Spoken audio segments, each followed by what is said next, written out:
ఇప్పుడు మనం బోర్డు మీద ఒక ప్రశ్న చూద్దాం. ప్రీవియస్ క్వశ్చన్ లో ప్రశ్న, దేశంలో అధిక లోక్సభ స్థానాలు కలిగిన మొదటి 5 రాష్ట్రాలను వరుస క్రమంలో గుర్తించండి. ఇక్కడ 4 ఆప్షన్లు ఇవ్వడం జరిగింది sir.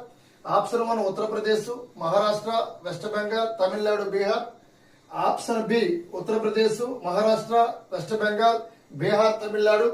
Option 3 Maharashtra, West Bengal, Bihar, Tamil Nadu, Uttar Pradesh. Option 4 Uttar Pradesh, Maharashtra, Tamil Nadu, West Bengal, Bihar. వరుస క్రమం అడిగాడు లోక్సభ స్థానాల పరంగా. ఒక చిన్న కోడ్ రూపంలో దీన్ని ఈజీగా మనం ట్రేస్ అవుట్ చేయొచ్చు.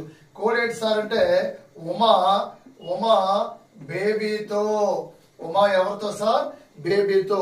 ఓ అంటే ఉత్తరప్రదేశ్, మా అంటే మహారాష్ట్ర, బే అంటే బెంగాల్ అంటే వెస్ట్ బెంగాల్, బి అంటే బీహార్, తా అంటే తమిళనాడు. మనం గుర్తుపెట్టుకోవాలి సార్. ఒకసారి మనం ఆన్సర్లోకి వస్తే ఓ అంటే ఉత్తరప్రదేశ్ ఎక్కడ ఉంది సార్? ఉత్తరప్రదేశ్. రెండోది మా అంటే మహారాష్ట్ర, బే అంటే బెంగాల్. ఏ బెంగాల్ సార్ అంటే వెస్ట్ బెంగాల్, బి అంటే బీహార్, అదే విధంగా తా అంటే తమిళనాడు. ఆప్షన్ 2 అనేది సరైన క్రమం మనం గుర్తించాలి.